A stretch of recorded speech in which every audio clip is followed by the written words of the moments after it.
High court permission লিখিত পরীক্ষার্থীদেরকে আজকে আমি একটা স্পেশাল দিক নির্দেশনা দিব। যে সমস্ত লার্নেড ফ্রেন্ড এই 2026 সালে হাইকোর্ট পারমিশন লিখিত পরীক্ষায় অংশগ্রহণ করবেন তাদের জন্য আমার আজকের এই ক্লাসটা কিন্তু খুবই গুরুত্বপূর্ণ। এই ক্লাসে আমরা A to Z আলোচনা করব। আপনার সিলেবাস থেকে শুরু করে আপনি কিভাবে প্রিপারেশনটা নেবেন সম্পূর্ণ একটা দিক নির্দেশনা কিন্তু আপনারা আমার এই আলোচনার মধ্যে কিন্তু পাবেন। তো প্রথমেই আমরা সিলেবাস সম্পর্কে একটু দেখি। দেখেন, আপনাদের টোটাল 25 মার্কের উপরে পরীক্ষাটা অনুষ্ঠিত হবে এবং এই 25 মার্কের মধ্যে পাস মার্ক হচ্ছে 12 আর টাইম হচ্ছে 3 ঘন্টা। তার মানে আপনাকে 3 ঘন্টার মধ্যে কিন্তু 3টা ড্রাফটিং কিন্তু লিখতে হবে। সুতরাং সময় সম্পর্কে কিন্তু আপনাকে সচেতন থাকতে হবে এবং প্র্যাকটিস করতে হবে বাসায় অনেক বেশি।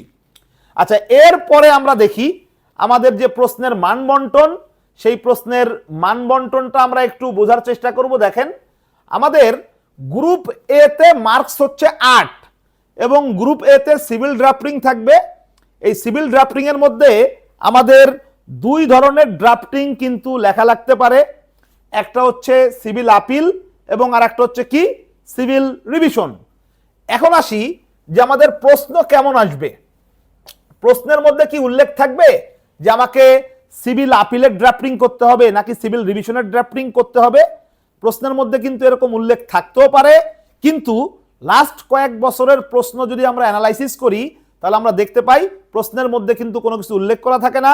একটা প্রবলেমেটিক কোশ্চেন থাকে এবং সেই প্রবলেমেটিক কোশ্চেনটা আমাকে প্রথমে সলভ করতে হয় এবং আমাকেই কিন্তু নির্ধারণ করা লাগবে, বা আপনারা যারা পরীক্ষা দিবেন তাদেরকেই কিন্তু নির্ধারণ করা লাগবে যে আপনারা আপিলের ড্রাফটিং করবেন নাকি রিভিশনের ড্রাফটিং করবেন। তার মানে প্রশ্নটা কিন্তু প্রবলেমেটিক ড্রাফটিং কোশ্চেন আসবে। আচ্ছা, তারপরে দেখি আমরা গ্রুপ এ আমরা দেখলাম। গ্রুপ এর পরে আমাদের গ্রুপ বি। গ্রুপ বি তে আমাদের হচ্ছে ক্রিমিনাল ড্রাফটিং। এখানেও আমাদের মার্কস হচ্ছে 8 এবং এই ক্রিমিনাল ড্রাফটিং এ আমাদের 3 ধরনের ড্রাফটিং কিন্তু শিখতে হবে। ক্রিমিনাল আপিলের ড্রাফটিং শিখতে হবে, আমাদেরকে কিন্তু কোয়াশমেন্টের ড্রাফটিংটা শিখতে হবে এবং আমাদেরকে কিন্তু ফৌজদারি কার্যবিধির 491 ধারার অধীন যে ড্রাফটিং সেটাও কিন্তু আমাদেরকে শিখতে হবে।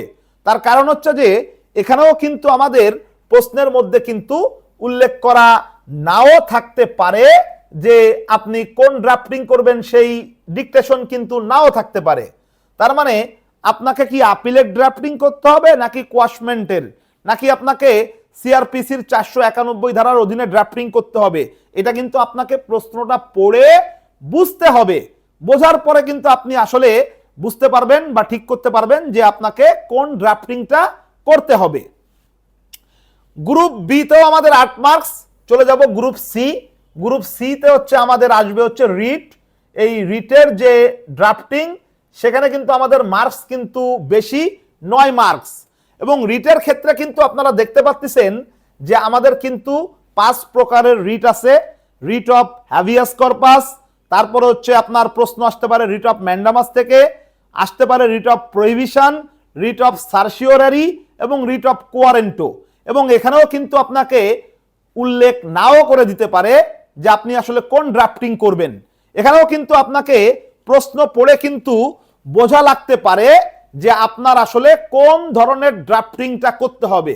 তাহলে একটা জিনিস আমরা কিন্তু খুব ভালো করে বুঝতে পারলাম যে আমাদেরকে কিন্তু কি করতে হবে, আমাদেরকে কিন্তু প্রশ্নটা প্রথমে বুঝতে হবে এবং এই প্রশ্ন আমরা কিভাবে বুঝবো সেটা আমি আপনাদেরকে একটু পরেই কিন্তু দেখাবো। তাহলে দেখি আমরা এখন যে আমরা কিভাবে প্রস্তুতি শুরু করতে পারি এবং আমাদের কি কি কৌশল অবলম্বন করতে হবে। এই হাইকোর্ট পারমিশন পরীক্ষাটা কিন্তু টেকনিকটা অনেক বেশি গুরুত্বপূর্ণ। এই পরীক্ষাতে আপনি যত বেশি টেকনিক অ্যাপ্লাই করবেন তত বেশি কি হবে, তত বেশি কিন্তু আপনার জন্য পরীক্ষাটা অনেক বেশি সহজ হয়ে যাবে। এখানে কিন্তু অনেক বেশি পড়াশোনা করা লাগবে, বিষয়টা এরকম না। এখানে আপনাকে কি করতে হবে, এখানে আপনাকে কিন্তু প্রশ্নটা শুধু বুঝতে পারলে তারপরে কিন্তু ড্রাফট রেডি করাটা কিন্তু আপনার জন্য সহজ হয়ে যাবে। এবং ড্রাফটের তো আসলে কি স্ট্রাকচারটা মাথায় ঢুকাতে হবে। আপনি বারবার লিখে কিন্তু ড্রাফটিং এর স্ট্রাকচারটা মাথার মধ্যে ঢুকাই ফেলতে পারেন। তারপরে কমন গ্রাউন্ডগুলো যদি আপনি মুখস্থ করে ফেলেন তাহলে সেই কমন গ্রাউন্ডগুলো কিন্তু আপনি কি করতে পারবেন, আপনি কিন্তু মুখস্থ লিখতে পারবেন। এবং ফ্যাক্টরি থেকে কিভাবে গ্রাউন্ড নিয়ে আসবেন সেটা নিয়েও কিন্তু আলোচনা করব। তা প্রথমে আমরা আসল যে পয়েন্টটা, সেই পয়েন্টটার উপরে জোর দিচ্ছি যে আপনারা প্রশ্ন কিভাবে ধরবেন, এবং আমি এক একটা পার্ট করে আপনাদেরকে বুঝাবো। প্রথমে আমি সিভিল ড্রাফটিং এর মধ্যে যাব, যে সিভিল ড্রাফটিং এর যে দুইটা কোশ্চেন আসে, আপিলের ড্রাফটিং এবং রিভিশনের ড্রাফটিং, সেখানে আপনি কিভাবে বুঝবেন যে আপনাকে আপিলের ড্রাফটিং করতে হবে নাকি রিভিশনের ড্রাফটিং করতে হবে। তার আগে আমি আপনাদেরকে একটা কথা বলে রাখি, সেটা হচ্ছে যে শুধুমাত্র একটা সাইডে যদি আপনি প্রিপারেশন নেন তাহলে কিন্তু আপনার পরীক্ষা কখনোই ভালো হবে না। কারণ আপনারা 2025 সালের প্রশ্ন যদি দেখে থাকেন তাহলে সেখানে দেখবেন সেখানে কিন্তু দুইটা রিভিশন দিছে, সিভিল পার্টের থেকে দুইটা রিভিশন দিছে, আবার ক্রিমিনাল পার্টে কিন্তু দুইটা আপিল দিছে। তাহলে কেউ যদি শুধু সিভিল আপিল প্রিপারেশন নিয়ে যায় তাহলে কিন্তু তার জন্য কিন্তু কি ওই প্রশ্নের অ্যান্সার করাটা কিন্তু অসম্ভব হয়ে যাবে। আবার কেউ যদি শুধু ক্রিমিনাল কোয়াশমেন্টের প্রিপারেশন নিয়ে যায় তাহলে কিন্তু তার জন্য কি হয়ে গেছে, তার জন্য কিন্তু 25 সালের প্রশ্নটা অনেক বেশি কঠিন হয়ে গেছে। তাহলে আমাকে কিন্তু কমপ্লিট একটা প্রিপারেশন নিতে হবে, সিভিল আপিলের ড্রাফটিং শিখতে হবে, সিভিল রিভিশন শিখতে হবে, এবং আমাকে কিন্তু ক্রিমিনাল আপিল, কোয়াশমেন্ট, 491 ধারার দরখাস্ত এবং 5 প্রকারের যে রিট A to Z সবগুলো ড্রাফট কিন্তু আমাকে শিখতে হবে। এখন প্রশ্ন হচ্ছে যে আমি সবগুলো ড্রাফট যদি শিখি তাইলেই কি আমি পাশ করে যাব?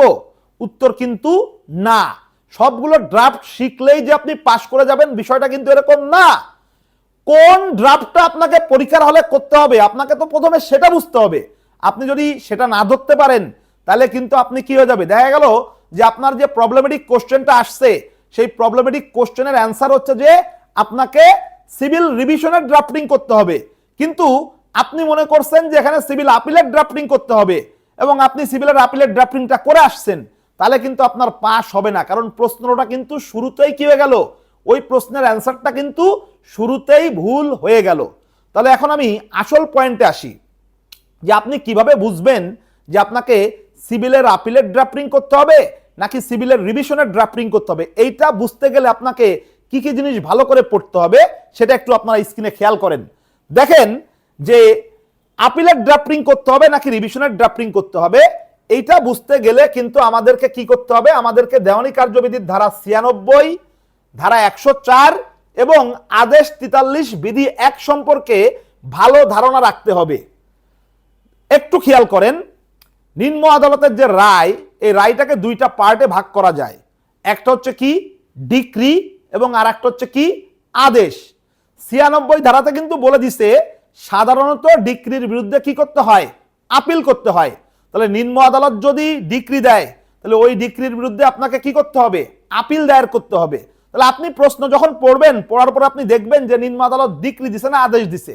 যদি ডিক্রি দেয় তাহলে আপনি আপিল করবেন, কিন্তু এটার মধ্যেও কিন্তু 4টা ব্যতিক্রম আছে।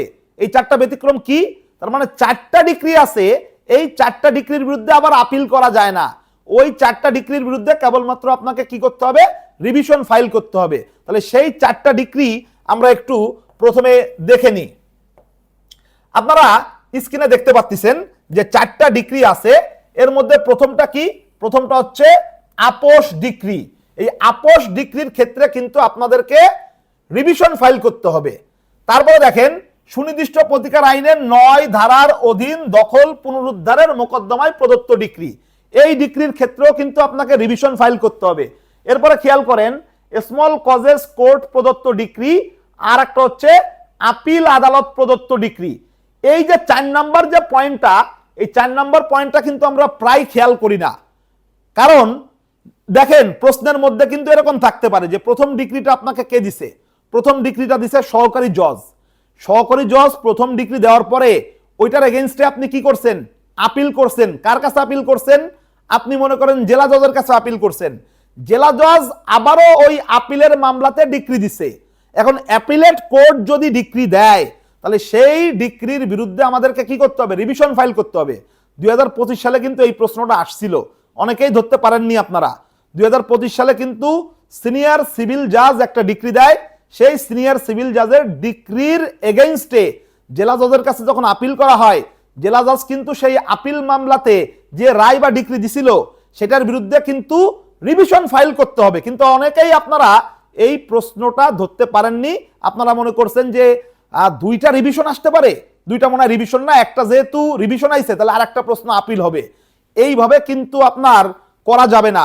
আপনাকে কিন্তু কি করতে হবে, আপনাকে লয়ের স্টুডেন্ট হলে কিন্তু আপনাকে এক্স্যাক্টলি আপনার কাছে রেফারেন্স থাকা লাগবে, রেফারেন্স অনুযায়ী কিন্তু আপনাকে কি করতে হবে, আগাইতে হবে। তাহলে দেখেন, আপিল আদালত যদি ডিক্রি দেয় তাহলে সেই ডিক্রির বিরুদ্ধে আমরা কি করব, রিভিশন ফাইল করব। বুঝতে পারছি কিনা?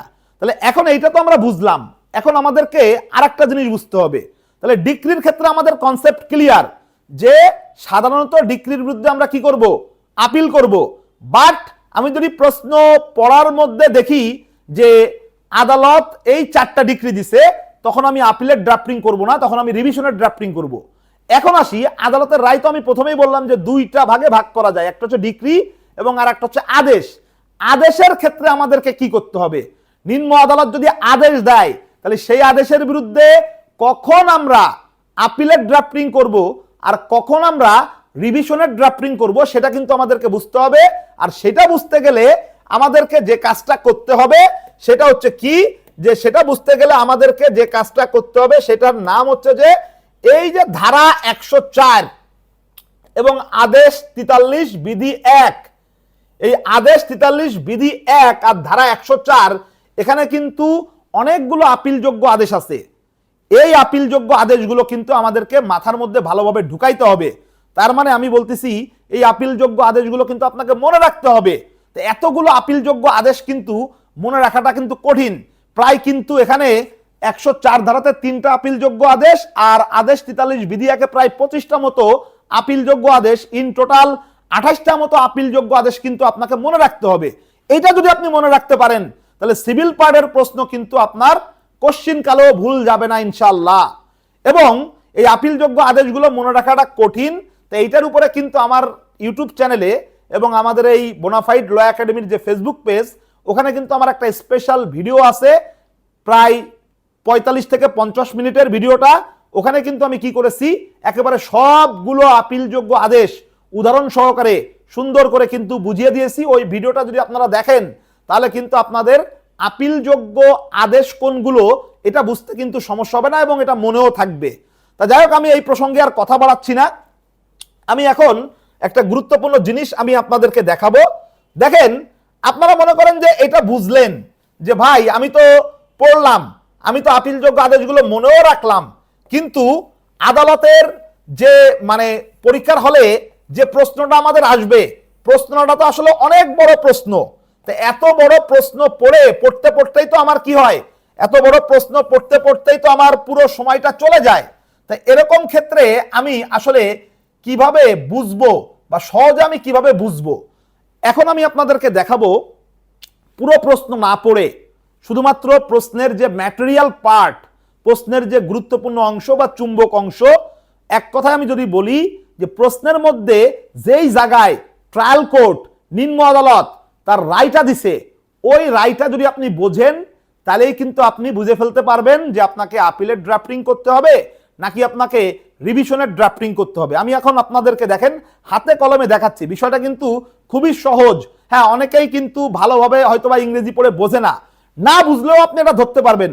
আপনি তো এতটুকু বুঝতে পারবেন যে নিম্ন আদালত এই রায় দিছে। তা দেখেন, এইটা আপনি কখন পারবেন, এটা আপনি তখনই পারবেন ওই যে 4টা ডিক্রির বিরুদ্ধে আপিল করা যায় না, রিভিশন ফাইল করতে হয়, ওই 4টা ডিক্রি যখন আপনার মনে থাকবে এবং আদেশ 43 বিধি 1-এ এবং ধারা 104-এ যে আপিলযোগ্য আদেশের কথা বলা আছে ওইটা যখন আপনি বুঝবেন, তখন কিন্তু পুরো প্রশ্ন না পড়েও প্রশ্নের মধ্যে নিম্ন আদালত বা ট্রায়াল কোর্ট যে রায়টা দিছে, ডিক্রি দিছে না আদেশ দিছে, ওই জায়গাটা যদি আপনি ধরতে পারেন তাহলে কিন্তু আপনি বুঝতে পারবেন যে আপনাকে আপিলের ড্রাফটিং করতে হবে নাকি রিভিশনের ড্রাফটিং করতে হবে। আমি আপনাদেরকে এখন দেখেন হাতে কলমে দেখাবো বিষয়টা। খেয়াল করেন, এই যে প্রশ্নটা, এই প্রশ্ন কিন্তু অনেক বড় একটা প্রশ্ন। এ entered into an agreement with B 2/2/2005 to buy 1 bigha of land. এইভাবে কিন্তু আমি কি করব, লাইন বাই লাইন পড়বো। কিন্তু আমি যদি প্রত্যেকটা লাইনের বাংলা মিনিং বা প্রত্যেকটা লাইন যদি আমি পড়ে নাও বুঝি, আমার কিন্তু প্রত্যেকটা লাইন পড়ে বোঝার দরকার নাই এবং এইভাবে বুঝতে গেলে কিন্তু প্রচুর সময়ও যায়। আমি কি করব, আমি খুঁজবো যে কোন জায়গাতে আদালতের আসলে রায় আছে, কোন জায়গাতে আদালতের রায় আছে সেটা আমি জাস্ট বোঝার চেষ্টা করব। দেখেন আমি লাইন বাই লাইন যাচ্ছি, আপনারা রিডিং পড়ে পড়ে বুঝতে পারবেন। দেখেন এখানে আমি কিন্তু লাল কালার দিয়ে কিন্তু বোল্ড করে দিছি, এই যে এখানে কিন্তু আদালতের রায় আছে, এখানে আদালতের রায় আছে, খেয়াল করেন একটু দেখেন, এই যে এই জায়গাটুকুর মধ্যেই কিন্তু আদালতের রায় আছে। এবং এইটা যদি আপনি বোঝেন তাহলে কিন্তু আপনি বুঝতে পারবেন যে আপনাকে এখানে আপিলের ড্রাফটিং করতে হবে না রিভিশনের ড্রাফটিং করতে হবে। দেখেন আমি পড়ে বোঝাচ্ছি।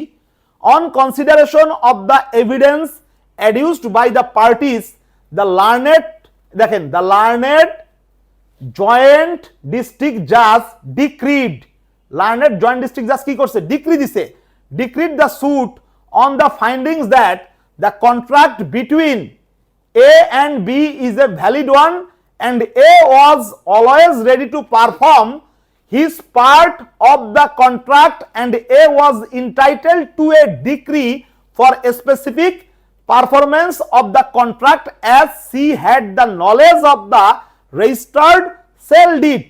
এতটুকু বুঝলেই হচ্ছে। এতটুকুর মধ্যেও আমাদেরকে মূল বুঝতে হবে কি, যে দা লার্নেড জয়েন্ট ডিস্ট্রিক্ট জাজ ডিক্রিড দ্য সুট। তাহলে এটা আমরা বুঝতে পারছি কিনা, কি দিছে? ডিক্রি দিছে। এটা কি বোঝা যাচ্ছে না? দা লার্নেড জয়েন্ট ডিস্ট্রিক্ট জাজ ডিক্রিড দ্য সুট। তাহলে যেহেতু জয়েন্ট ডিস্ট্রিক্ট জাজ এই মোকদ্দমাতে ডিক্রি দিছে, এই মোকদ্দমার রায়ে ডিক্রি দিছে, ডিক্রির বিরুদ্ধে আমাদেরকে কি করতে হয়? ডিক্রির বিরুদ্ধে আমাদেরকে আপিলের ড্রাফটিং করতে হবে। স্পষ্ট একটা সহজ বিষয়। তাহলে আমাদেরকে কি করতে হবে দেখেন, আমরা কি সরাসরি ড্রাফটিং এ চলে যাব? আমরা কিন্তু সরাসরি ড্রাফটিং এ যাইতে পারবো না। আপনাকে কিন্তু প্রথমে কি করতে হবে, এভাবে answer to the question number লিখে আপনাকে কিন্তু কি করতে হবে, এইভাবে অ্যানসারটা কিন্তু লিখে নিতে হবে। বুঝতে পারছি কিনা? অ্যানসারটা কিন্তু লিখে নিতে হবে। অ্যানসারটা লিখে নেওয়ার পরে তারপর আপনি ড্রাফটিংটা শুরু করবেন। ড্রাফটিং এর ফরম্যাট কিভাবে আপনি মাথার মধ্যে সেট করবেন বা মাথার মধ্যে ঢোকাবেন আমি একটু পরে দেখাচ্ছি। বাট সেটা দেখানোর পূর্বে আমি আপনাদেরকে আরো দুই একটা প্রশ্ন দেখাই, তাহলে আপনারা আসলেই বিশ্বাস করবেন যে আমার পুরো প্রশ্ন কিন্তু বোঝার দরকার নাই। আমি কিন্তু প্রশ্নের মধ্যে যে আসল জায়গাটা নিম্ন আদালতের রায়, ওটা যদি আমি বুঝি তাহলে কিন্তু আমি ধরতে পারবো যে আমাকে আপিলের ড্রাফটিং করতে হবে নাকি রিভিশনের ড্রাফটিং করতে হবে। তাহলে আমরা একটু খেয়াল করি, আমরা আরেকটা প্রশ্ন একটু দেখব।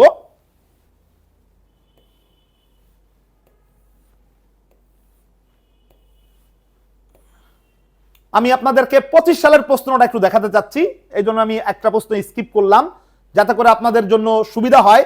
দেখেন এই প্রশ্নটা কিন্তু 25 সালে আসছে, ঠিক আছে, লাস্ট যে এক্সামটা হইছে। পরপর আমি আপনাদেরকে দুইটা প্রশ্ন দেখাবো, দুইটা প্রশ্নই কিন্তু 25 সালে আসছে। খেয়াল করেন এই প্রশ্নের মধ্যে দেখেন, the plaintiff a file the title suit number 20 of 2025 before the 5th joint district জাজ court Dhaka valuing the suit at taka 30 crore on ঘ শিডিউল ল্যান্ড। এইভাবে লাইন বাই লাইন আমার পড়ার দরকার নাই। আমি দেখেন এই যে এত বড় প্রশ্ন, এই এত বড় প্রশ্নের মধ্যে আমি খুঁজতেছি কি খুঁজতেছি, আমি খুঁজতেছি আদালতের রায়। দেখেন এই যে আমি আদালতের রায় পেয়ে গেছি, বোল্ড করা আছে এখানে অংশটা, আদালতের রায়টা আমি পেয়ে গেছি, এখানে বোল্ড করা আছে। দেখেন দ্য লার্নেড জয়েন্ট ডিস্ট্রিক্ট জাজ has disallowed the application for rejection of the plaint under order 7 rule 11। এখানে একটা বিষয় একটু বলে নেওয়া দরকার। এই যে রিজেকশন অফ প্লেইন্ট, এই রিজেকশন অফ প্লেইন্ট শব্দ দেখে আগের বছরে সমস্ত লার্নেডগণ কি করছে, এটাকে মনে করছে রিজেকশন অফ প্লেইন্ট মানে তো ডিক্রি, আর ডিক্রির বিরুদ্ধে তো আপিল করতে হয়। কিন্তু আমার বিজ্ঞ আইনজীবী বন্ধুগণ তারা যদি একটু খেয়াল করে পড়তো তাহলে কিন্তু এই ভুলটা কিন্তু আর হতো না। এখানে কিন্তু কি বলছে একটু বুঝতে হবে, আমাদেরকে কিন্তু প্রশ্নটা বুঝতে হবে। এই প্রশ্ন যদি আমরা না বুঝি তাহলেই কিন্তু আমাদের কি হয়ে যাবে, সমস্যা হয়ে যাবে। দেখেন আমি আর একটু করে দেখাচ্ছি আপনাদেরকে। দ্য লার্নেড জয়েন্ট ডিস্ট্রিক্ট জাজ হ্যাজ ডিসঅ্যালাউড, এই ডিসঅ্যালাউড শব্দটা কিন্তু এখানে বোঝা লাগবে। Disallowed the application for rejection of the plaint under order 7 rule 11। তাহলে এই যে জায়গাটা খেয়াল করতে হবে কিন্তু, যে লার্নেড জয়েন্ট ডিস্ট্রিক্ট জাজ কি করছে, ডিসঅ্যালাউ করছে। ডিসঅ্যালাউ মানে কি, নামঞ্জুর করছে। কি নামঞ্জুর করছে? আরজি প্রত্যাখ্যানের যে দরখাস্ত সেটা নামঞ্জুর করছে। ভাই আরজি প্রত্যাখ্যান হলে সেটা ডিক্রি, এবং ডিক্রির বিরুদ্ধে আপিল দায়ের করতে হয়, এটা নিয়ে কোনো সন্দেহ নাই। কিন্তু এখানে কি আরজি প্রত্যাখ্যান হয়েছে? রিজেকশন অফ প্লেইন প্রশ্নের মধ্যে আছে, তার মানে আরজি প্রত্যাখ্যান হয়ে গেছে, বিষয়টা তো এরকম না। এখানে কি আছে, এখানে খেয়াল করতে হবে আরজি প্রত্যাখ্যানের যে দরখাস্তটা দেওয়া হয়েছিল, আরজি প্রত্যাখ্যানের যে দরখাস্তটা দেওয়া হয়েছিল, দ্য লার্নেড জয়েন্ট ডিস্ট্রিক্ট জাজ has disallowed the application. Learned joint district জাজ কি করছে? সে প্রত্যাখ্যান করছে। কি প্রত্যাখ্যান করছে? আরজি প্রত্যাখ্যানের যে দরখাস্তটা ওইটাই সে প্রত্যাখ্যান করে দিছে। আরজি প্রত্যাখ্যানের যে দরখাস্তটা সেটা সে কি করছে? নামঞ্জুর করছে, নামঞ্জুর। তার মানে এখানে আরজি প্রত্যাখ্যান হয়নি। বুঝতে পারছি কিনা? তাহলে এখন দেখতে হবে আমাদের এই আদেশটা আপিলযোগ্য আদেশ কিনা। এই আদেশটা তো আপিলযোগ্য আদেশ না, তাহলে আমাদেরকে কি করতে হবে? রিভিশন ফাইল করতে হবে। যদি এখানে আরজি প্রত্যাখ্যান হতো তখন তো ধরতাম ডিক্রি হয়েছে, ডিক্রি হলে আপিল করা লাগতো। যেহেতু এখানে আরজি প্রত্যাখ্যান হয়নি, আরজি প্রত্যাখ্যানের দরখাস্ত নামঞ্জুর করা হয়েছে, এবং যে আদেশটা আদালত দিছে এই আদেশটা তো অর্ডার 43 রুল 1 এর মধ্যে পড়ে না। তাহলে এটা কি? এটা একটা হচ্ছে নন অ্যাপিলেবল অর্ডার, আপিল অযোগ্য আদেশ। তার মানে এখানে আমাদেরকে কি করতে হবে? এখানে হচ্ছে আমাদেরকে রিভিশন ফাইল করতে হবে। সিম্পল হিসাব।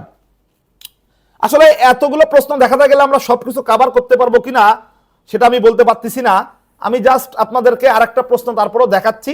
সিভিল পার্টটা যেহেতু একটু কঠিন আসে, সিভিল পার্টের প্রশ্ন ধরা যেহেতু কঠিন, সেহেতু আমি আপনাদেরকে একটু দেখাচ্ছি। দেখেন, এই যে এখানেও কিন্তু আমরা পুরো প্রশ্ন কিন্তু পড়লাম না, আমি জাস্ট টেনে যাচ্ছি। দেখেন, পুরো প্রশ্ন না পড়ে আদালতের যে রায়টা, সেই আদালতের রায়ের যে অংশটুকু, সেই অংশটুকু আমরা দেখাই। খেয়াল করেন, দ্য লার্নেড সিনিয়র সিভিল জাজ on consideration of the evidence. Learned senior civil জাজ কি এভিডেন্সটাকে আমলে নিয়ে, ঠিক আছে, কি করলো সে? Evidence on record decreed the suit on contest against the defendant. তাহলে এখানে খেয়াল করতে হবে, এই যে লার্নেড সিনিয়র সিভিল জাজ সে কিন্তু কি করছে? ডিক্রি দিছে। এখন আপনারা বলবেন ভাই ডিক্রি যদি দিয়ে থাকে তাহলে ডিক্রি দিলে তো আপিল দায়ের করতে হয়, কিন্তু এখানে পুরো প্রশ্নটা তো আপনাকে বুঝতে হবে। এখানে সে তো ডিক্রি দিছে, সেই ডিক্রির বিরুদ্ধে আপনি আবার কি করছেন? দেখেন, এই যে সেই ডিক্রির বিরুদ্ধে ওয়াই প্রিফার্ড আদার আপিল নং কি 164 অফ 2024। তাহলে এই ডিক্রির বিরুদ্ধে ওয়াই কি করছে? ওয়াই হচ্ছে একটা আপিল করছে। এখন লার্নেড সিনিয়র সিভিল জাজ যে ডিক্রি দিছে সেই ডিক্রির বিরুদ্ধে আপিল করা হয়েছে। কার কাছে আপিল করা হয়েছে? এই যে ডিস্ট্রিক্ট জাজের কাছে আপনি আপিল করছেন। ডিস্ট্রিক্ট জাজ কি করছে? অ্যালাউড দ্য আপিল, সে আপিলটা অ্যালো করছে। সেটিং অ্যাসাইড দ্য জাজমেন্ট, সে কি করছে? জাজমেন্টটা বাতিল করছে। And decreed the learned senior civil জাজ ডিসমিস দ্য সুট। তাহলে এখানে খেয়াল করতে হবে, এখানে লার্নেড সিভিল জাজ তো ডিক্রি দিছে, বাট সেই ডিক্রির বিরুদ্ধে আমি আদার আপিল করছি। আদার আপিলটা কার কাছে করছি? ডিস্ট্রিক্ট জাজের কাছে করছি। ডিস্ট্রিক্ট জাজ কি করছে? ডিস্ট্রিক্ট জাজ তো অ্যাপিলেট কোর্ট। অ্যাপিলেট কোর্ট এখন যদি ডিক্রি দেয় তাহলে সেটার বিরুদ্ধে আমাদেরকে কি করতে হবে? এই ডিক্রি তো ওই 4টা ডিক্রির মধ্যে পড়ে, তাহলে অ্যাপিলেট কোর্ট ডিক্রি দিলে আমাদেরকে এখানে কি করতে হবে? রিভিশন ফাইল করতে হবে। তা যাই হোক, আর কি এটা আশা করি আপনারা বুঝতে পারছেন যে আমাদেরকে পুরো প্রশ্ন না পড়েও কিন্তু আমরা কি করতে পারবো? আমরা কিন্তু যে প্রশ্নের যে ম্যাটেরিয়াল পার্ট, সেই পার্টটা কিন্তু পড়ে আমরা বুঝতে পারবো। আচ্ছা, আমি এখন আপনাদেরকে কি করব? আপনাদেরকে পুরো ড্রাফটিংটা আপনারা কিভাবে লিখবেন সেটা আমি আপনাদেরকে দেখাবো। দেখেন, খেয়াল করেন, প্রথমে তো আপনাকে অ্যানসারটা লিখে নিতে হবে। এখানে আমরা অ্যানসারটা লিখছি, আমি আর অ্যানসার পড়তেছি না। প্রশ্নটা সলভ করার পরে আপনি যখন বুঝবেন যে আপনাকে এখানে আপিলের ড্রাফটিং করতে হবে না রিভিশনের ড্রাফটিং করতে হবে, তখন আপনি কি করবেন? অ্যানসারটা লিখতে পারবেন। বুঝতে পারছি কিনা বিষয়টা? এখন দেখেন, আমি আপনাদেরকে ড্রাফটিং এর ফরম্যাটটা একটু বুঝাই। খেয়াল করেন, আমরা এখন সিভিল আপিলের ড্রাফটিং এর ফরম্যাট দেখতেছি। কিসের ফরম্যাট দেখতেছি? সিভিল আপিলের ড্রাফটিং এর ফরম্যাট দেখতেছি। একটু খেয়াল করতে হবে। দেখেন, আমরা কি করেছি? আমরা প্রথমেই ডিস্ট্রিক্ট লিখেছি। আমি একটু সংক্ষেপে বলি, তাহলে আপনাদের বুঝতে সুবিধা হবে। আমাদেরকে সিভিল আপিলের ড্রাফটিং এর ক্ষেত্রে হোক বা সিভিল রিভিশনের ড্রাফটিং এর ক্ষেত্রে হোক, যে কোনো ড্রাফটিং এর ক্ষেত্রে শুধুমাত্র রিট বাদ দিয়ে যে কোনো ড্রাফটিং এর ক্ষেত্রে আমাদেরকে প্রথমে কি করতে হবে? আমাদেরকে প্রথমেই কিন্তু আপনার ডিস্ট্রিক্টের নাম লিখতে হবে, এবং এই ডিস্ট্রিক্টের নামটা বড় হাতে লিখতে হবে। এবং এই ডিস্ট্রিক্টের নাম লেখার পরে আমাদেরকে যে কাজটা করতে হবে সেটা হচ্ছে যে আমাদেরকে কোর্টের নাম ও এখতিয়ার লিখতে হবে। তা আমরা কোন কোর্টে আপিল করতেছি? In the supreme court of Bangladesh, তাই না? সুপ্রিম কোর্টের কোন ডিভিশনের কাছে? হাইকোর্ট ডিভিশনের কাছে। আমি যেহেতু আপিল করতেছি, তাহলে আমার এটা কি হবে? সিভিল অ্যাপিলেট জুরিসডিকশন লিখতে হবে আমার এখানে। যদি আমি কি করতাম? যদি আমি আপিল না করে রিভিশন করতাম, তাহলে আমাকে এখানে কি লেখা লাগতো? আমাকে কিন্তু এখানে সিভিল রিভিশন জুরিসডিকশন লেখা লাগতো, বুঝতে পারছি কিনা, এটা কিন্তু খেয়াল করতে হবে যে আমার কিন্তু তখন সিভিল রিভিশন জুরিসডিকশন লেখা লাগতো। আচ্ছা, এরপরে আমি কি করব, এরপরে আমি যে কাজটা করব সেটা হচ্ছে কি, এরপরে আমি যে কাজটা করব সেটা হচ্ছে যে আমাকে যেটা করতে হবে সেটা হচ্ছে যে memorandum of appeal from original decree. যেহেতু ডিক্রির বিরুদ্ধে আপিল, সেহেতু আমাকে লিখতে হবে memorandum of appeal from original decree. এরপরে first appeal tender number, first appeal number, এরপরে ইন দ্য ম্যাটার অফ দিতে হবে। এই ফরম্যাটগুলো আপনাদেরকে বারবার লিখতে হবে, বারবার লিখলে মাথার মধ্যে সেট হয়ে যাবে। এবং একটার সাথে আর একটা কি পার্থক্য আছে এটা কিন্তু আপনাকে বুঝতে হবে। আমি একটু পরে দেখাবো যে সিভিল আপিলের ড্রাফটিং এর সাথে সিভিল রিভিশনের ড্রাফটিং এর কি কি পার্থক্য আছে। খেয়াল করেন, ইন দ্য ম্যাটার অফ লেখার পরে আমাকে কি করতে হবে, আমাকে কিন্তু এই যে ব্যক্তি আপিল করবে তার নাম কি হবে, অ্যাপিলেন্ট হবে। যে ব্যক্তি আপিল করবে তার নাম কি হবে, তার নাম হচ্ছে আমাদের কি হবে, অ্যাপিলেন্ট হবে। বুঝতে পারছি কিনা, খেয়াল করেন, যে আপিল করলো তার নাম হচ্ছে কি, অ্যাপিলেন্ট। এটা যদি প্লেইন্টিফের জায়গায় যদি ডিফেন্ডেন্ট যদি করতো, বুঝতে পারছি কিনা, যদি ডিফেন্ডেন্ট করতো তাহলে কিন্তু আমরা এখানে কি করতাম, ডিফেন্ডেন্ট অ্যাপিলেন্টই লিখতাম। যেহেতু এখানে আমার আপিল করছে প্লেইন্টিফ, এই জন্য আমরা এখানে কি লিখছি, প্লেইন্টিফ অ্যাপিলেন্ট লিখছি। ডিফেন্ডেন্ট যদি আপিল করতো তাহলে আমরা এখানে কি লিখতাম, আমরা এখানে ডিফেন্ডেন্ট অ্যাপিলেন্ট লিখতাম। এখন এরপরে খেয়াল করে দেখেন যে ভার্সেস দিতে হবে আপনাকে, ভার্সেস দিয়ে আপনাকে কি করতে হবে, আপনাকে যার বিরুদ্ধে আপনি আপিল করছেন তার নাম ঠিকানা উল্লেখ করতে হবে, এবং যার বিরুদ্ধে আপনি আপিল করছেন তার নাম কি, রেসপন্ডেন্ট। বুঝতে পারছি কিনা, তাহলে আমরা এখানে কি লিখছি, ডিফেন্ডেন্ট রেসপন্ডেন্ট আমরা লিখেছি। আপিলের ক্ষেত্রে আপনাকে প্রথমে আপিল ভ্যালু এবং তার নিচে আপনাকে কি করতে হবে, সুট ভ্যালু উল্লেখ করতে হবে। যেটাই আপিল ভ্যালু, যেটাই আপিল ভ্যালু সেটাই আমাদের কি হবে, সুট ভ্যালু হবে। এই জিনিসটা কিন্তু আমাদেরকে কি করতে হবে, মনে রাখতে হবে। এরপরে দেখেন, এরপরে আমাদেরকে যে কাজটা করতে হবে সেটা হচ্ছে কি, সেটা হচ্ছে আমাদেরকে ইমপিউন্ড জাজমেন্ট অবলিক অর্ডার আমাদেরকে কিন্তু উল্লেখ করতে হবে। এই যে এখান থেকে আমরা কি করেছি, ইমপিউন্ড জাজমেন্ট এবং অর্ডারটা কিন্তু কি করতেছি, উল্লেখ করতেছি। এই যে being aggrieved by and dissatisfied with the judgment and decree, এই ইমপিউন্ড জাজমেন্টটা কি আসলে সেটা একটু বুঝাই। কোন আদালতের কোন জজ সাহেব কত তারিখে কি রায় দিয়েছে সেটাই হচ্ছে আপনার কি, ইমপিউন্ড জাজমেন্ট। তার মানে আপনি কোন জাজমেন্টের দ্বারা কি হইছেন, সংক্ষুব্ধ হইছেন, সেটাই হচ্ছে আপনার ইমপিউন্ড জাজমেন্ট। আচ্ছা, এখানে বাংলা দিছি জাস্ট বোঝার জন্য, পরীক্ষার খাতায় কিন্তু বাংলা লিখতে হয় না, এটা কিন্তু মাথায় রাখতে হবে। পরীক্ষার খাতায় শুধু ইংলিশ লিখতে হবে, বাট আমাদের যে লেকচার শিট, সেই লেকচার শিটে আমরা কি করেছি, ইংরেজির পাশাপাশি আমরা বাংলা দিয়ে দিছি যাতে করে বুঝতে সুবিধা হয়। তাহলে এই ইমপিউন্ড জাজমেন্ট লেখার পরে এবার আমাদেরকে কি করতে হবে, গ্রাউন্ড।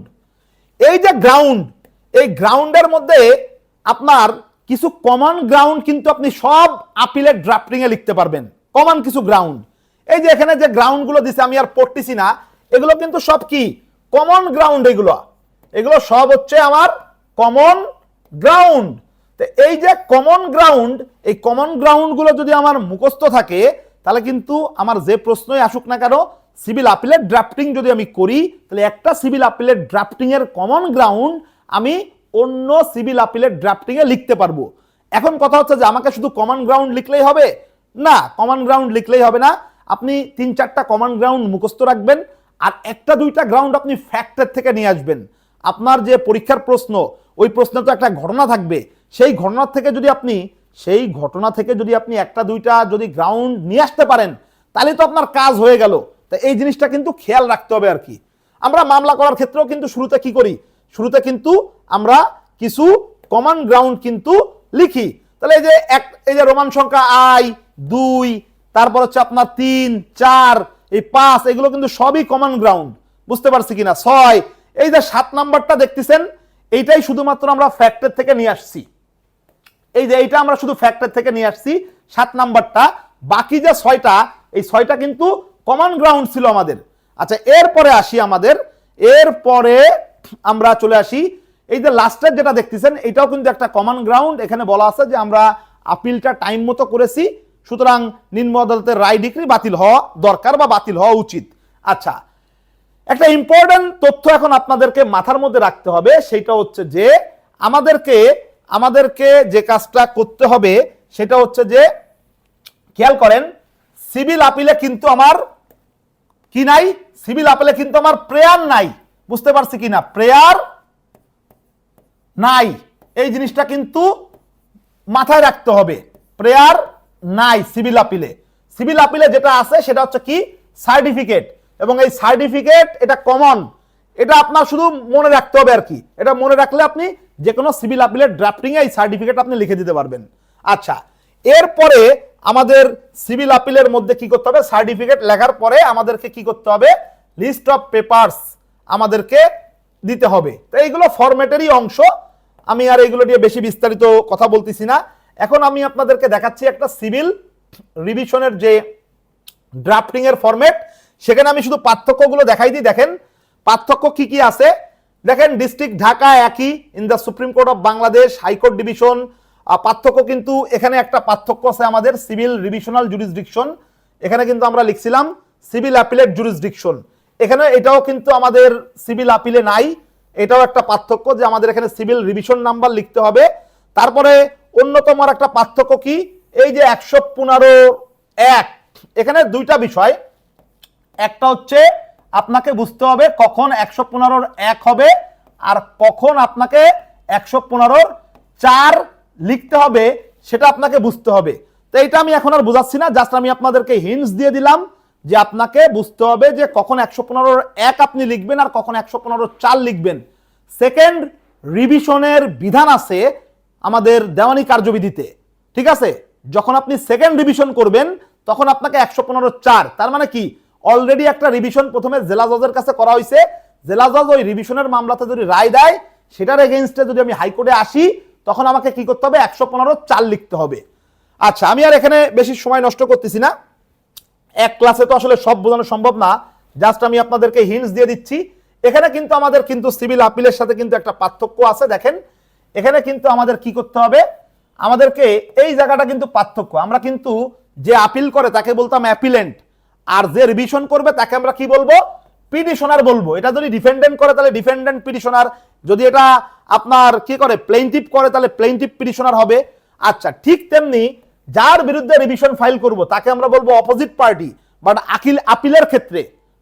আপিলের ক্ষেত্রে আমরা কি বলতাম, রেসপন্ডেন্ট বলতাম।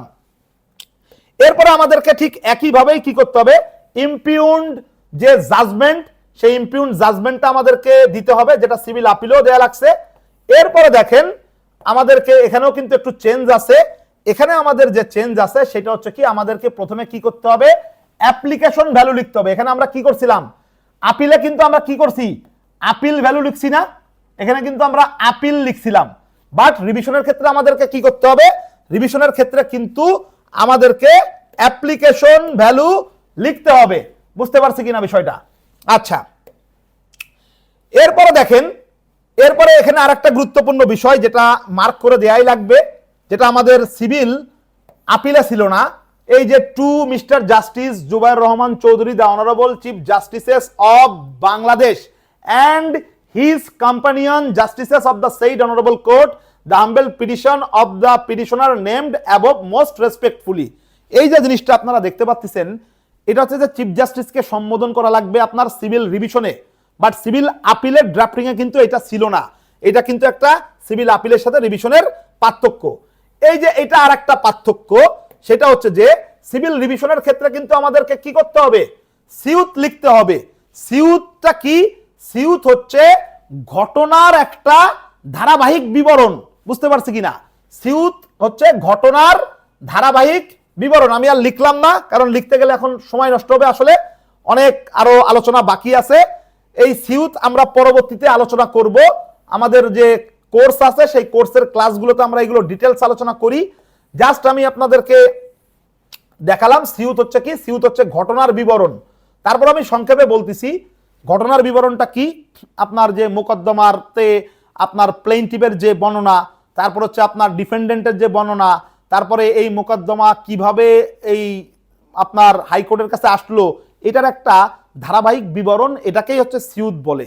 আচ্ছা, সিউতের পরে আমাদেরকে গ্রাউন্ডের ক্ষেত্রেও আমি বলবো যে কমন গ্রাউন্ড যদি আপনারা কয়েকটা মুখস্থ রাখেন তাহলে আপনারা কি করতে পারবেন, আপনি একটা সিভিল রিভিশনের কমন গ্রাউন্ড আপনি আরেকটা সিভিল রিভিশনে লিখতে পারবেন।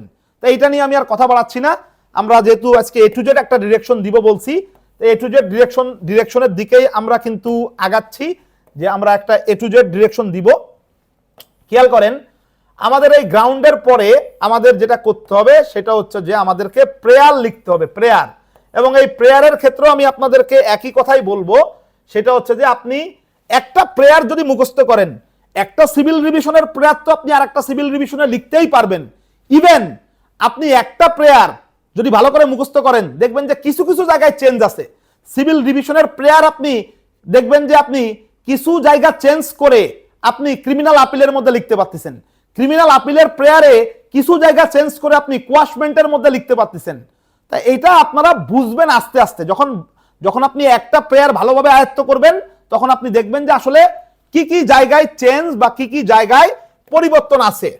আচ্ছা, প্রেয়ারের পরে আমাদেরকে এখানে আরেকটা যে জিনিস সেটা আমাদেরকে জানতে হবে, সেটা হচ্ছে এফিডেভিট, যেটা কিনা আমাদের সিভিল আপিলে কিন্তু আমাদের এফিডেভিট ছিল না। এই যে এফিডেভিট দেখতেছেন আপনারা, এটা কিন্তু আমাদের সিভিল আপিলে কিন্তু কি, সিভিল আপিলে এফিডেভিট কিন্তু নাই। ঠিক আছে, এখানে আমি লিখে দিচ্ছি যাতে করে আপনাদের মনে থাকে, আপিলে নাই। ঠিক আছে, এই যে এফিডেভিটটা, এই এফিডেভিটটা সিভিল আপিলে নাই। আচ্ছা, তাহলে আমরা মোটামুটি বুঝলাম, ঠিক আছে, যে সিভিল আপিলের ড্রাফটিং আর সিভিল রিভিশনের ড্রাফটিং এর মধ্যে কি কি পার্থক্য আছে। আচ্ছা, যদিও আমি পার্থক্যগুলো আপনাদেরকে আরো ভালো করে বুঝাইতাম, এখানে আমরা দেখেন comparison between civil appeal and civil revision, but এটা আমি ডিটেলসে আর যাচ্ছি না, কারণ অলরেডি তো আমি পার্থক্যটা বলেই দিছি। আমরা এখন ক্রিমিনাল পার্টে চলে যাব। তো এই ক্রিমিনাল পার্টে যাওয়ার আগে আমি আপনাদেরকে একটা স্পেশাল অফার দিচ্ছি, সেটা হচ্ছে যে এই 2026 সালে যে সমস্ত লার্নেড ফ্রেন্ডরা হাইকোর্ট পারমিশন লিখিত পরীক্ষায় অংশগ্রহণ করবেন তাদের জন্য বোনাফাইড ল একাডেমি একটা স্পেশাল অনলাইন কোর্সের আয়োজন করেছে। 1 আগস্ট থেকে আমাদের এই অনলাইন কোর্সের ক্লাস শুরু হবে এবং আমাদের এই অনলাইন কোর্সের কোর্স ফি হচ্ছে 8,000 টাকা, বাট একটা স্পেশাল ডিসকাউন্ট আছে। সেটা হচ্ছে কি, সেটা হচ্ছে যে 15ই আপনার হচ্ছে জুলাইয়ের মধ্যে যদি আপনি ভর্তিটা কনফার্ম করেন তাহলে সেই ক্ষেত্রে আপনি 3,000 টাকা ডিসকাউন্ট পাবেন, অর্থাৎ আপনি 5,000 টাকা দিয়ে আমাদের এই কোর্সটা করতে পারবেন। এবং এই 5,000 টাকার কোর্সের মধ্যে 30টা স্পেশাল অনলাইন জুম ক্লাস থাকবে, 30টা ক্লাসের রেকর্ডের ব্যবস্থা থাকবে। পাশাপাশি আমাদের কিন্তু যে শিটটা দেখে আমি পড়াচ্ছি, আমাদের যে স্পেশাল লেকচার শিট, সিভিল পার্টের জন্য একটা স্পেশাল লেকচার শিট আছে, আমাদের ক্রিমিনাল পার্টের জন্য আমাদের স্পেশাল একটা লেকচার শিট আছে, এবং রিটের উপরে আমাদের একটা স্পেশাল লেকচার শিট আছে। এই 3 ভলিউমের যে শিটটা, যেটা আমরা 1500 টাকা দিয়ে সেল করি, সেই শিটটা কিন্তু এই কোর্সের সাথে ফ্রিতেই আমরা দিয়ে দিব। তা আমি আবারও বলতেছি, যারা আপনারা এই 2026 সালে হাইকোর্ট পারমিশন লিখিত পরীক্ষায় অংশগ্রহণ করবেন তাদের জন্য আমাদের একটা স্পেশাল অনলাইন কোর্সের আয়োজন আমরা করেছি। 1 আগস্ট থেকে ক্লাস শুরু হবে, 8,000 টাকার কোর্স ফি, কিন্তু এই 8,000 টাকার কোর্স ফি আপনি 5,000 টাকা দিয়ে করতে পারবেন যদি আপনি 15ই জুলাইয়ের মধ্যে ভর্তি কনফার্ম করেন। তার মানে হচ্ছে যে 15ই জুলাইয়ের মধ্যে ভর্তি কনফার্ম করলে 3,000 টাকা আপনি ডিসকাউন্ট পাচ্ছেন এবং মাত্র 5,000 টাকায় আপনি 30টা ক্লাস করতে পারতেছেন, 30টা ক্লাসের আপনি রেকর্ড পাবেন এবং একই সাথে আমাদের শিটগুলো পাবেন। এবং বুঝতে পারতেছেন যে একটা ক্লাসে যদি আমরা এতগুলো বিষয় টাচ করতে পারি তাহলে 30টা ক্লাসে কিন্তু আলাদা আলাদা টপিক ভিত্তিক ক্লাস হবে এবং ওই টপিকগুলোর উপরে যখন আমরা আলোচনা করব তখন কিন্তু আরো সহজে আপনারা বুঝতে পারবেন। তা আমি আর এই কম্পারিজনে যাচ্ছি না, আমরা একটু ক্রিমিনাল পার্টে চলে যাব। ক্রিমিনাল পার্টের যে ড্রাফটিং এর ফরম্যাট সেটা আমি একটু আপনাদেরকে এখন দেখাবো। আর সেই ক্রিমিনাল পার্টের ড্রাফটিং এর ফরম্যাটে যাওয়ার আগে কিভাবে আপনি ক্রিমিনাল পার্টের প্রশ্ন ধরবেন, যে আপনাকে ক্রিমিনাল আপিলের ড্রাফটিং করতে হবে নাকি আপনাকে এই ক্রিমিনাল কোয়াশমেন্টের ড্রাফটিং করতে হবে নাকি আপনাকে 491 ধারার অধীন আপনাকে ড্রাফটিংটা করতে হবে, এটা আমরা কিন্তু একটু বোঝার চেষ্টা করব। একটু খেয়াল করেন, প্রথমটা আমি একটু বলে নিই। প্রথম যে জিনিসটা সেটাতে দেখেন, খেয়াল করেন যে নিম্ন আদালত যদি দণ্ড বা খালাস দেয়, নিম্ন আদালত যদি দণ্ডাদেশ অথবা খালাসের আদেশ দেয়, তার মানে কনভিক্টেড অথবা অ্যাকুইটাল, এই দুইটার যে কোনো একটা আদেশ যদি নিম্ন আদালত দেয়, তাহলে আপনাকে সবসময় আপিলের ড্রাফটিং করতে হবে। তার মানে আপনি প্রশ্ন পড়বেন, পড়ে আপনি দেখার চেষ্টা করবেন যে নিম্ন আদালত কি করছে, নিম্ন আদালত কি ডেথ সেন্টেন্স দিছে, নাকি নিম্ন আদালত কি করছে অ্যাকুইটাল দিছে। এরকম কোনো অর্ডার যদি নিম্ন আদালত দেয়, তাহলে সেই ক্ষেত্রে আপনাকে কি করতে হবে, আপিলের ড্রাফটিং করতে হবে। আচ্ছা, এখন আসি কোয়াশমেন্ট কখন করব। নিম্ন আদালত দণ্ডাদেশও দিইনি, খালাসের আদেশও দিইনি, ভুলভাবে চার্জ গঠন করছে, অথবা ভুলভাবে ডিসচার্জের আদেশ দিছে, অথবা ভুলভাবে মামলা কি করছে আমলে নিছে। এক কথায় মামলা চূড়ান্ত নিষ্পত্তির আদেশ না দিয়ে যদি ইন্টারলোকেটরি অর্ডার দেয়, তাহলে এরকম ক্ষেত্রে আপনাকে কি করতে হবে, এরকম ক্ষেত্রে কিন্তু আপনাকে কোয়াশমেন্টের ড্রাফটিং করতে হবে। খেয়াল করেন, আমরা কিন্তু স্ক্রিনে কিন্তু লিখেও দিছি বিষয়টা, আপনারা দেখতে পাচ্ছেন যে আমরা এই যে স্ক্রিনে দেখাইছি। এখন 3 নাম্বার পয়েন্টে আসি আমরা। 3 নাম্বার যে পয়েন্টটা, সেই 3 নাম্বার পয়েন্টে আপনারা দেখতে পাচ্ছেন যে 3 নাম্বার যে পয়েন্টটা, সেই পয়েন্টটাতে আপনারা দেখতে পাচ্ছেন যে এখানে আমাদের 3 নাম্বার যে পয়েন্টটা, সেই পয়েন্টটাতে কি আছে হচ্ছে যে আপনার মামলার ঘটনার মধ্যে যদি আপনি দেখেন যে কাউকে অবৈধভাবে আটক করা হয়েছে, ভালো করে বুঝেন, কিন্তু মামলার ঘটনা পড়ে আপনি দেখলেন বা আপনার যে পরীক্ষায় প্রশ্ন আসবে সেই প্রশ্নটা আপনি পড়লেন এবং পড়ে দেখলেন যে এখানে একজনকে অবৈধভাবে আটক করা হয়েছে এবং স্পেশাল পাওয়ার্স অ্যাক্টের অধীনে আটক করা হতে পারে, ডিস্ট্রিক্ট ম্যাজিস্ট্রেট তাকে আটক করার আদেশ দিতে পারে, ডিএমপি কমিশনার তাকে আটক করার আদেশ দিতে পারে। এক কথায় ইলিগালি যদি কাউকে ডিটেইন করা হয়, মানে আটক করা হয়, তাহলে এরকম ক্ষেত্রে আপনাকে 491 ধারার দরখাস্ত দিতে হবে। তাহলে এখানে কিন্তু একটা বিষয় বোঝার আছে, ইলিগালি আটক করলে তো আমরা হ্যাবিয়াস কর্পাসও করি, তাই কিনা? তাহলে কখন আমি হ্যাবিয়াস কর্পাসের রিট ফাইল করব আর কখন আমাকে সিআরপিসির 491 ধারার দরখাস্তে যেতে হবে, এটার বিস্তারিত ব্যাখ্যা আমি পরে দিব। বাট আমি আপনাদেরকে সংক্ষেপে একটা টেকনিক শিখাই দিই। সংক্ষেপে টেকনিক কি, যদি গ্রুপ বি, আপনার গ্রুপ বি মানে কি, গ্রুপ বি মানে হচ্ছে আপনার ক্রিমিনাল পার্টের প্রশ্নের মধ্যে যদি আপনি দেখেন, আবারও বলতেছি, ক্রিমিনাল পার্টের প্রশ্নের মধ্যে যদি আপনি দেখেন কাউকে অবৈধভাবে আটক করা হয়েছে, তাহলে কিন্তু আপনি ধরে নেবেন যে 491 ধারার অধীনে আপনাকে দরখাস্ত লিখতে হবে। আর যদি গ্রুপ সি রিটের পার্টে যে প্রশ্ন, ওই প্রশ্নের মধ্যে যদি আপনি দেখেন যে কাউকে অবৈধভাবে আটক করা হয়েছে, তাহলে সেই ক্ষেত্রে কিন্তু আপনাকে কি করতে হবে, সেই ক্ষেত্রে কিন্তু আপনাকে হ্যাবিয়াস কর্পাসের ড্রাফটিংটা করতে হবে। তাহলে এই জিনিসটা কিন্তু শর্টকাট একটা টেকনিকে আমি আপনাদেরকে বুঝিয়ে দিলাম। এখন আমি আপনাদেরকে প্রশ্ন দেখাবো, যে প্রশ্ন পড়ে আপনি কিভাবে বুঝবেন যে আপিলের ড্রাফটিং করতে হবে না কোয়াশমেন্টের ড্রাফটিং করতে হবে। যেভাবে আমি আপনাদেরকে সিভিল পার্টটা দেখিয়েছিলাম, ঠিক একইভাবে আমি আপনাদেরকে ক্রিমিনাল পার্টের প্রশ্ন দেখাচ্ছি। এখানেও আপনার কিন্তু পুরো প্রশ্ন পড়ার দরকার নাই, আপনি শুধুমাত্র কি করতে পারবেন, প্রশ্নের যে ম্যাটেরিয়াল পার্ট, আদালতের যে রায়, সেই রায়টা পড়েই কিন্তু আপনি বুঝতে পারবেন যে আপনাকে আসলে কোন ড্রাফটিং এখানে করতে হবে।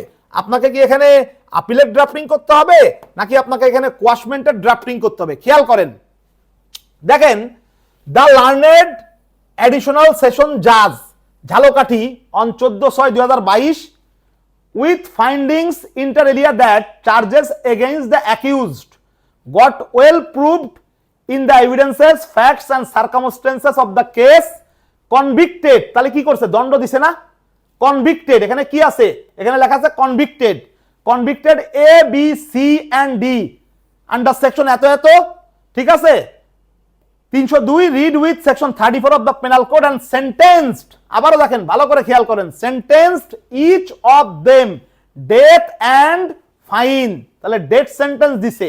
তাহলে আমার যেহেতু দণ্ডাদেশ আছে প্রশ্নের মধ্যে, তাহলে আমাকে এখানে কি করতে হবে, ক্রিমিনাল আপিলের ড্রাফটিং করতে হবে।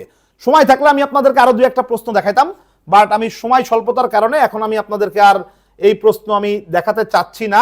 আমরা সামনের দিকে আগাবো। এখানেও সেই একই, দেখেন আমি এখানে বোল্ড করে দিছি যে এখানে আদালত বোল্ড করে দিছি, এখানে দণ্ড খালাস নাই, এই জন্য এখানে এটাতে কোয়াশমেন্ট করা লাগতেছে।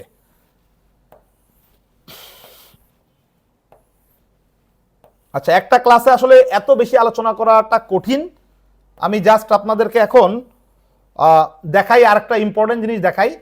খেয়াল করেন, এই জায়গাটা একটু খেয়াল করতে হবে, যখন যে আইন অনুযায়ী নিম্ন আদালতে বিচার হবে তখন সেই আইনের ধারা উল্লেখ করতে হবে।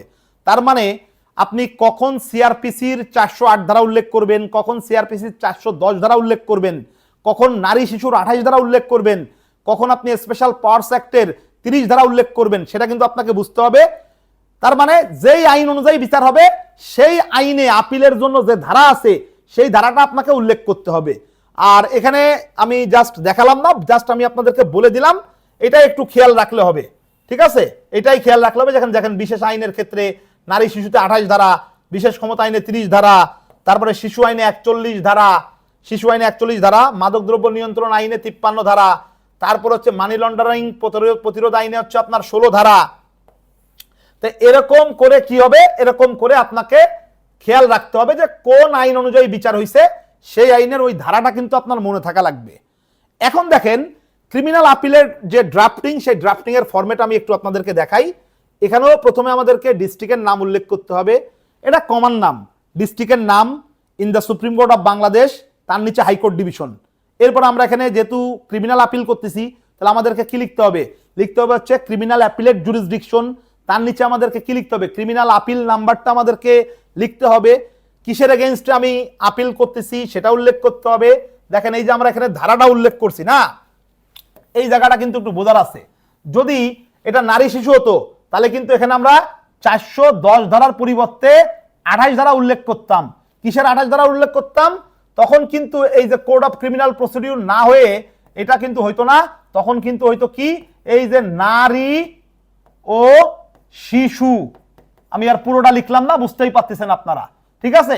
তাহলে নারী শিশু নির্যাতন দমন আইন অনুযায়ী কিন্তু তখন আমাদেরকে কি করতে হতো, আপিলের ধারাটা কিন্তু আমাদেরকে উল্লেখ করা লাগতো। বুঝতে পারছি কিনা? তো এই জিনিসগুলো কিন্তু আমাদেরকে খেয়াল করতে হবে। আচ্ছা, এরপরে আসি আমরা, দেখেন এরপরে দেখেন কনভিক্ট অ্যাপিলেন্ট, মানে যে আপিল করবে সে হচ্ছে অ্যাপিলেন্ট।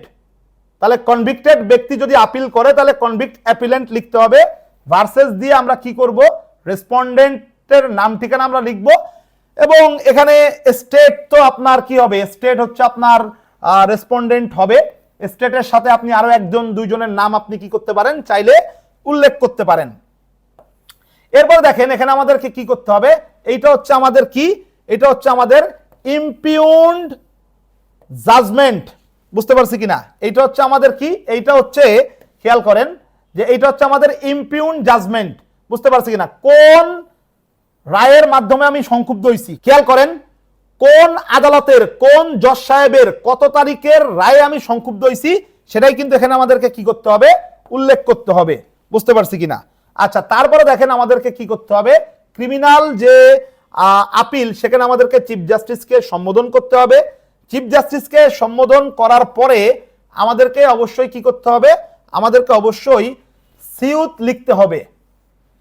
এই সিউত লেখার যে সিস্টেম সেটা হচ্ছে কি, আপনার মামলার যে ঘটনা সেই মামলার ঘটনার ধারাবাহিক বিবরণ দিতে হবে। এবং ক্রিমিনাল মামলার সিউত লেখার ক্ষেত্রে আপনি দেখাতে পারেন যে পুলিশ চার্জশিট দিছে, তারপর হচ্ছে মামলাটা বিচারের জন্য কি হয়েছে, দায়রা আদালতের কাছে পাঠানো হয়েছে, দায়রা আদালত এতগুলো সাক্ষীকে এক্সামাইন করছে, করার পরে দায়রা আদালত কি করছে, দণ্ড দিছে। তো এইগুলো কিন্তু কমন সিউত। বুঝতে পারছি কিনা? ফ্যাক্ট লেখার পাশাপাশি আমরা কিন্তু এই জিনিসগুলো কিন্তু সিউতের মধ্যে লিখতে পারবো। পরবর্তীতে আমরা আমাদের কোর্সের ক্লাসগুলোতে আমরা সিউতগুলো ডিটেলস আলোচনা করব। জাস্ট আমি এখন সংক্ষিপ্তভাবে এই সিউতের বিষয়টা দেখালাম। আর বাংলা কিন্তু লেখা লাগবে না, জাস্ট বাংলা আমরা আমাদের শিটে দিয়েছি এই কারণে যাতে করে আপনাদের বুঝতে সুবিধা হয়। গ্রাউন্ডসের ক্ষেত্রেও আমি একই কথাই বলবো যে আপনার কমন যে গ্রাউন্ডসটা, সেই কমন গ্রাউন্ডস কিন্তু আপনাদের কি করতে হবে, মনে রাখতে হবে। প্রত্যেকটা ক্ষেত্রেই কিন্তু কিছু কমন গ্রাউন্ড কিন্তু আপনারা কি করতে পারেন, মুখস্থ রাখতে পারেন। কিছু ক্রিমিনাল আপিলের কমন গ্রাউন্ড যদি আপনি মনে রাখেন তাহলে আপনি যে কোনো জায়গায় কিন্তু এই কমন গ্রাউন্ডগুলো লিখতে পারবেন। এবং আমাদের যে কোর্সটা শুরু হচ্ছে আগস্ট মাসের 1 তারিখ থেকে, ওই কোর্সে ক্লাসগুলোতে কিন্তু আমরা দেখাবো যে কিভাবে আপনি একটা গ্রাউন্ড মনে রেখে ওই গ্রাউন্ডগুলো আপনি অন্য জায়গায়ও লিখতে পারবেন, কিভাবে লিখবেন সেই জিনিসগুলো কিন্তু আমরা ডিটেলসে দেখাবো। আচ্ছা, এরপরে আসি আমরা, দেখেন এরপরে প্রেয়ারের ক্ষেত্রেও সেই একই কথা, আমার প্রেয়ারের ক্ষেত্রেও সেই একই কথা যে আপনি যদি একটা প্রেয়ার মনে রাখতে পারেন তাহলে আপনি যে কোনো প্রেয়ারই কিছু জিনিস চেঞ্জ করে আপনি লিখতে পারবেন, জাস্ট হালকা কিছু জিনিস চেঞ্জ হবে। আচ্ছা, প্রেয়ারের পরে আমাদের কিন্তু এখানে এফিডেভিট নাই, এটা কিন্তু মাথায় রাখতে হবে যে আমাদের ক্রিমিনাল আপিলে এফিডেভিট লিখতে হয় না, ক্রিমিনাল আপিলে এফিডেভিট লিখতে হয় না, কিন্তু কিন্তু ক্রিমিনাল আপিলের মধ্যে যদি বেল আসে, খেয়াল করতে হবে, কিন্তু ক্রিমিনাল আপিলের মধ্যে যদি বেল পিটিশন আসে তাহলে সেই ক্ষেত্রে কিন্তু আমাদেরকে আবার কি করতে হবে, সেই ক্ষেত্রে কিন্তু আমাদেরকে এফিডেভিটটা লিখতে হবে, এটা কিন্তু আমাদেরকে মাথার মধ্যে রাখতে হবে। চলে আসলাম আমরা কোয়াশমেন্টে।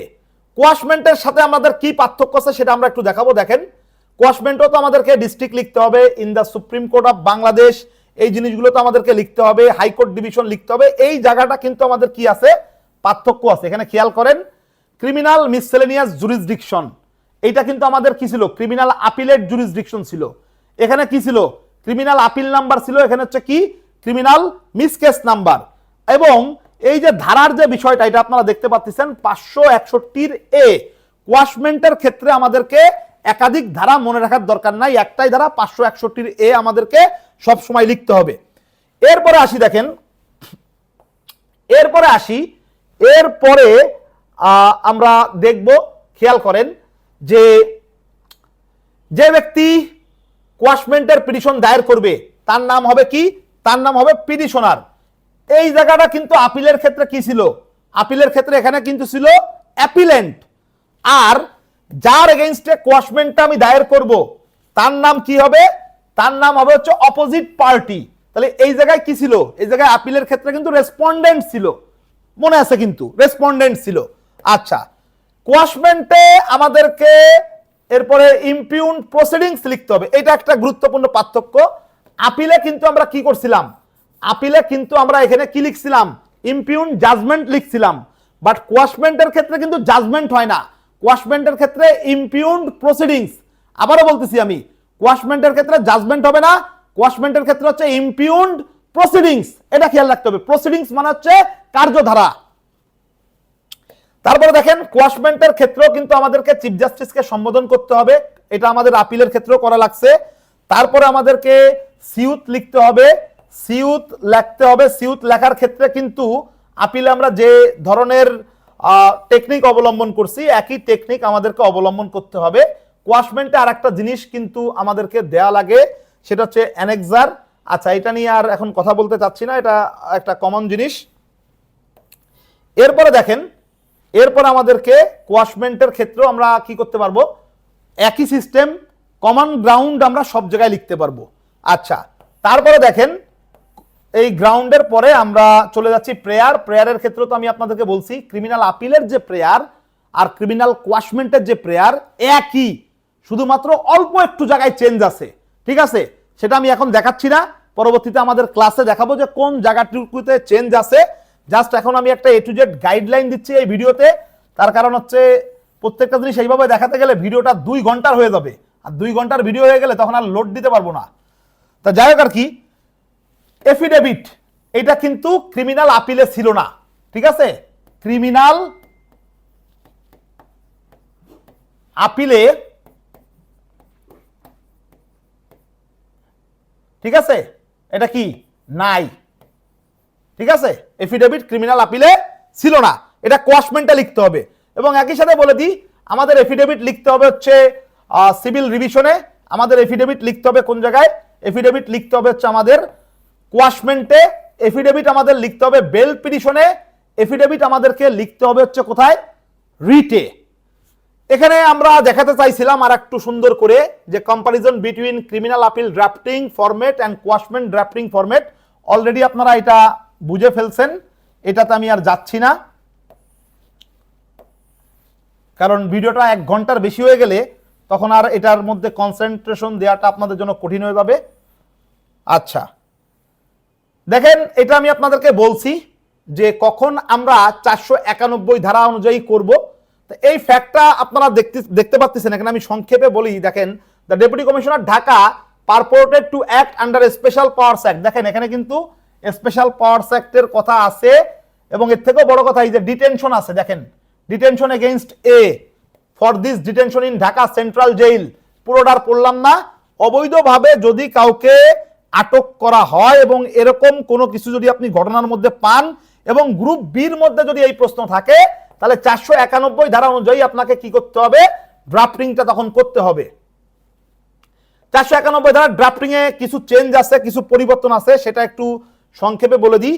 491 ধারার ড্রাফটিং এ কিন্তু আপনাকে ধারা তো আপনাকে উল্লেখ করতে হবে 491, এরপরে ডিটেনিউ, যে এই ডিটেনিউর আপনাকে কি করতে হবে, নাম ঠিকানা উল্লেখ করতে হবে। বুঝতে পারছি কিনা? ডিটেনিউ, যে সেই ডিটেনিউর নাম ঠিকানা উল্লেখ করতে হবে প্রথমে, এবং ডিটেনিউর নাম ঠিকানা উল্লেখ করার পরে তারপরে আপনাকে কি করতে হবে, তারপরে যে ব্যক্তি দরখাস্ত করতেছে সেই পিটিশনারের নাম ঠিকানা আপনাকে উল্লেখ করতে হবে, এবং এই পিটিশনারের নাম ঠিকানা উল্লেখ করার পরে ভার্সেস দিয়ে আপনাকে কি করতে হবে, ভার্সেস দিয়ে আপনাকে অপোজিট পার্টির নাম ঠিকানা উল্লেখ করতে হবে। আচ্ছা, তারপরে সিউত আছে, এখানে সিউত একই রকম ফরম্যাট সব এক। সিউতের পরে আমাদেরকে গ্রাউন্ড, গ্রাউন্ডের পরে আমাদেরকে কি করতে হবে, আমাদেরকে এফিডেভিট দিতে হবে। এটা তো এফিডেভিট আছে, ঠিক আছে, 491 ধারার যে দরখাস্ত সেটাতে এফিডেভিট আছে। আচ্ছা, গ্রুপ সি রিট, বাট এই রিট নিয়ে আজকে আর আলোচনা করতে চাচ্ছি না, ঠিক আছে। আচ্ছা, তারপরেও সংক্ষিপ্ত একটু বলে দিই আর কি, সংক্ষেপে একটু বলে দিই, যেহেতু বলছি যে A to Z গাইডলাইন দিব, সেহেতু সংক্ষেপে একটু বলে দিই। সেটা হচ্ছে যে রিটের ক্ষেত্রে আমাদেরকে এই যে 5 প্রকারের রিট আছে, এই 5 প্রকারের যে রিটের প্রত্যেকটা ডেফিনেশন আমাদেরকে ভালোভাবে কি করতে হবে, আয়ত্ত করতে হবে। প্রত্যেকটা ডেফিনেশন আমাদেরকে ভালোভাবে আয়ত্ত করতে হবে, এবং রিটের ক্ষেত্রে আমাদেরকে খেয়াল রাখতে হবে যে 102 এর যে সাব অনুচ্ছেদ, কোন সাব অনুচ্ছেদে কোন রিট আছে। যেমন দেখেন 102(2)(a)(i) ম্যান্ডামাস এবং প্রহিবিশন আছে এই জায়গায়, 102(2)(a)(i) সারসিওরারি, 102(2)(b)(i) habeas corpus, 102(b)(i) কোয়ারেন্টো। তাহলে এই যে খেয়াল রাখতে হবে কোন সাব অনুচ্ছেদের কোন রোমান সংখ্যায় কোন রিটটা আছে, এটা কিন্তু একটু খেয়াল রাখতে হবে। তার কারণ হচ্ছে যে এটা লিখতে হয়, ঠিক আছে। রিটের ফরম্যাট যখন আমরা দেখব তখন দেখব যে এটা লিখতে হয়। রিটের ক্ষেত্রে সবথেকে ইম্পর্টেন্ট বিষয় হচ্ছে যে রেসপন্ডেন্ট কারা হবে এটা ঠিক করা। এই রেসপন্ডেন্ট কারা হবে এটা ঠিক করতে পারলে আপনার রিটের ক্ষেত্রে অত বেশি কঠিন হবে না। কিন্তু এখানে খেয়াল করেন, রেসপন্ডেন্ট ঠিক করার ক্ষেত্রে 1 নম্বর রেসপন্ডেন্ট আপনি সবসময় কি করবেন, 1 নম্বর রেসপন্ডেন্ট আপনি সবসময় গভর্নমেন্টকে বানাবেন। গভর্নমেন্টকে আপনি 1 নম্বর রেসপন্ডেন্ট বানাতে পারতেছেন। দেখেন, government of Bangladesh represented by the secretary, ministry of environment oblique education দিছি কেন, এখানে অবলিক দিছি, এখানে অবলিক দিছি, তার মানে কি, আপনাকে তো গভর্নমেন্টকে রেসপন্ডেন্ট বানাতে হবে। তো গভর্নমেন্টকে রেসপন্ডেন্ট বানানোর ক্ষেত্রে government of the Bangladesh, government of Bangladesh কার দ্বারা রিপ্রেজেন্টেড হয়, রিপ্রেজেন্টেড বাই দ্য সেক্রেটারি, সেক্রেটারির দ্বারা কি হয়, রিপ্রেজেন্টেড হয়। আচ্ছা, এখন আপনার প্রশ্নের মধ্যে যদি এডুকেশন রিলেটেড কোনো বিষয় থাকে তাহলে আপনার হবে মিনিস্ট্রি অফ এডুকেশন। যদি প্রশ্নের মধ্যে এনভায়রনমেন্ট রিলেটেড কোনো বিষয় থাকে তাহলে কি হবে, মিনিস্ট্রি অফ এনভায়রনমেন্ট। বুঝতে পারছি কিনা? আচ্ছা, এখানে আরো কিছু আমরা দিয়ে দিছি যে কোন ক্ষেত্রে কারা হচ্ছে আপনার কি হবে, রিটের রেসপন্ডেন্ট হবে, সেটা আমরা এখানে দিয়ে দিছি। দেখতে পাচ্ছেন আপনারা যে কোন ক্ষেত্রে কারা হচ্ছে রিটের রেসপন্ডেন্ট হবে, সেই জিনিসগুলো আমরা এখানে দিয়ে দিছি। আচ্ছা,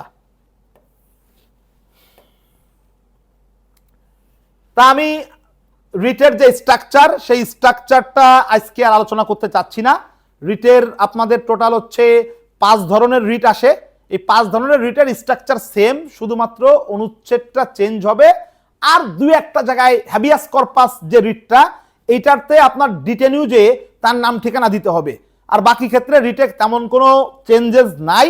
তা আমি আজকের মতো আলোচনাটা এখানেই শেষ করব।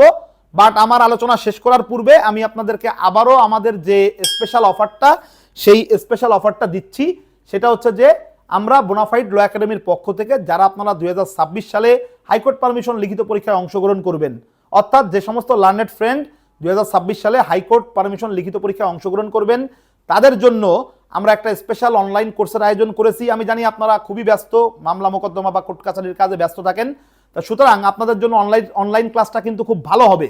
তো এই অনলাইন কোর্সে আমরা সর্বমোট 30টা ক্লাস নিব, 1 আগস্ট থেকে আমাদের এই কোর্সের ক্লাস শুরু হবে। 8,000 টাকা কোর্স ফি, বাট 3,000 টাকা ডিসকাউন্ট আছে।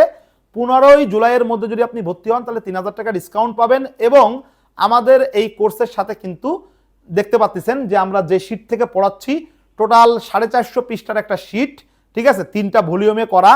একটাতে সিভিল ড্রাফটিং আছে, একটাতে ক্রিমিনাল ড্রাফটিং এবং আর একটাতে রিট ড্রাফটিং। এবং এই শীটটা কিন্তু আমরা 1500 টাকা দিয়ে সেল করি।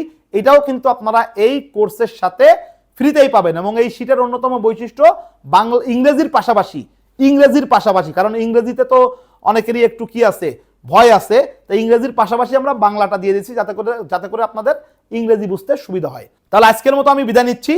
সবাই ভালো থাকবেন, সুস্থ থাকবেন। ধন্যবাদ সবাইকে।